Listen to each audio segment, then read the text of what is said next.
Now recognize Mr. Elizondo for his opening statement. Greetings, Chairwoman Mace, Chairman Grothman, Ranking Members Connolly and Garcia, and members of the committee. It is my honor and privilege to testify before you on the issue of unidentified anomalous phenomenon, formerly known as UFOs. On behalf of our brave men and women in uniform and across the intelligence community, as well as my fellow Americans who have awaited this day, thank you for your leadership on this important matter. Let me be clear. UAP are real. Advanced technologies not made by our government or any other government are monitoring sensitive military installations around the globe. Furthermore, the U.S. is in possession of UAP technologies, as are some of our adversaries. I believe we are in the midst of a multi-decade secretive arms race, one funded by misallocated taxpayer dollars and hidden from our elected representatives and oversight bodies. For many years, I was entrusted with protecting some of our nation's most sensitive programs. In my last position, I managed a special access program on behalf of the White House and the National Security Council. As such, I appreciate the need to protect certain sensitive intelligence and military information. I consider my oath to protect secrets as sacred, and I will always put the safety of the American people first. With that said, I also understand the consequences of excessive secrecy and stovepiping. Nowhere was this more apparent than in the aftermath of 9/11, which many of us remember all too well. I believe that America's greatness depends on three elements. A watchful Congress, B, a responsive executive branch, and C, an informed public. Over the last decade and a half, I learned that certain UAP programs were and are operating without any of these elements. Although much of my government work on the UAP subject still remains classified, excessive secrecy has led to grave misdeeds against loyal civil servants, military personnel, and the public, all to hide the fact that we are not alone in the cosmos. A small cadre within our own government involved in the UAP topic has created a culture of suppression and intimidation that I've personally been victim to, along with many of my former colleagues. This includes unwarranted criminal investigations, harassment, and efforts to destroy one's credibility. Most Americans would be shocked to learn that the Pentagon's very own Public Affairs Office openly employs a professional psychological operations officer as the singular point of contact for any UAP-related inquiries from citizens and the media. This is unacceptable. Many of my former colleagues and I have provided classified testimony to both the Department of Defense and the Intelligence Community Inspector General, and many of us have subsequently been targeted by this cabal with threats to our careers, our security clearances, and even our lives. This is not hyperbole, but a genuine fact, and this is wrong. To fix these problems, I propose three principal actions. First, Congress and the President should create a single point of contact responsible for a whole-of-government approach to the UAP issue. Currently, the White House, CIA, NASA, the Pentagon, Department of Energy, and others play a role, but no one seems to be in charge, leading to unchecked power and corruption. Second, we need a national UAP strategy that will promote transparency and help restore the American public's trust at a time when the public's trust is at an all-time low. This strategy should include a whole-of-government approach, including the academic and scientific communities, the private sector, and our international partners and allies. Third, Congress should create a protected environment so whistleblowers desperate to do the right thing can come forward without fear. As it currently stands, these whistleblowers suffer because of stigma, a code of silence, and concerns about retaliation. These whistleblowers should be encouraged to come forward in ways that protect them against any forms of retaliation. Policies and procedures should ensure that protection, and for those who refuse to cooperate, it is up to the members of this committee and the other lawmakers to wield their subpoena power against hostile witnesses and prevent additional government funding to those UAP efforts that remain hidden from congressional oversight. In closing, we as Americans have never been afraid of a challenge. In fact, we thrive on them, whether it's eradicating polio or going to the moon. We don't run from a challenge, we take it head on. To the incoming administration and Congress, I say to you, we need immediate public transparency, and this hearing is an important step on that journey. If we approach the UAP topic in the same way as we as Americans have met other challenges, we can restore our faith in our government institutions. Together, we can usher in a new era of accountable government and scientific discovery. I believe that we as Americans can handle the truth, and I also believe the world deserves the truth. Thank you, esteemed members of Congress, for your time today. It is profoundly appreciated. I would now like to recognize Mr. Schellenberger for his introductory remarks. Chairwoman Mace, Chairman Grothman, Ranking Member Connolly, Ranking Member Garcia, members of the subcommittees, thank you for inviting my testimony.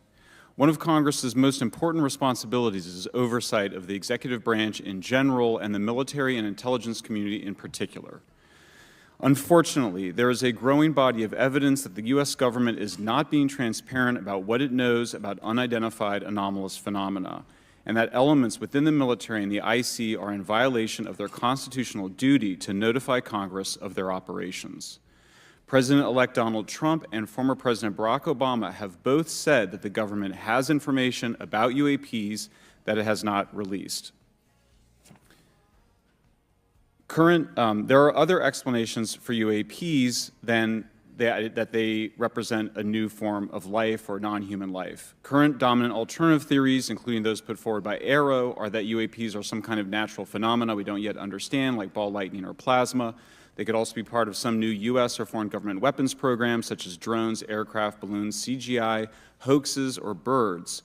Whatever UAPs are, Congress must be informed, as must the people of the United States. We have a right to know what UAPs are, no matter what they are. However, we now have existing and former U.S. government officials who have told Congress that AARO and the Pentagon have broken the law by not revealing a significant body of information about UAPs, including military intelligence databases that have evidence of their existence as physical craft.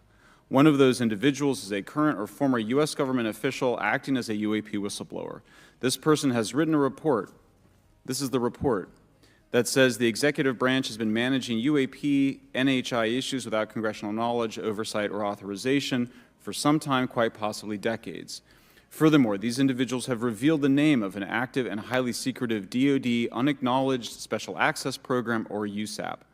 The source of that document told me, that the USAP is a strategic intelligence program that is part of the U.S. military family of longstanding, highly sensitive programs dealing with various aspects of the UAP problem.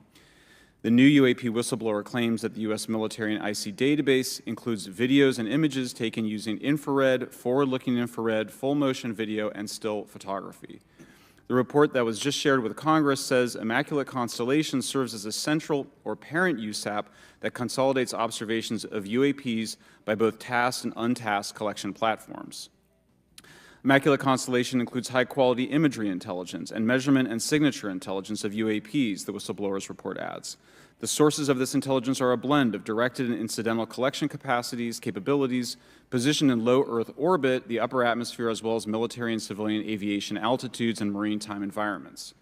The report to Congress details in detail various UAPs, including spheres, orbs, disks, saucers, ovals, triangles, boomerang, arrowhead, and irregular organic. The report describes various incidents found in the human intelligence databases. One involved orbs surrounding and forcing an F-22 out of its patrol area. In another incident, the crew of a Navy aircraft carrier watched a small orange-red sphere rapidly descend from a high altitude of 100 to 200 yards directly above the flight deck of the CVN, or aircraft carrier. And since my reporting on this Immaculate Constellation last month, another source came forward who told me that they saw a roughly 13-minute-long, high-definition, full-color video of a white orb UAP coming out of the ocean approximately 20 miles off the coast of Kuwait. It was filmed from a helicopter. Then halfway through the video, the person said the orb is joined by another orb that briefly comes into the frame from the left before rapidly moving again out of the frame. The person discovered the video on SIPR, the Secure Internet Protocol Router Network, which the DoD uses to transmit classified information.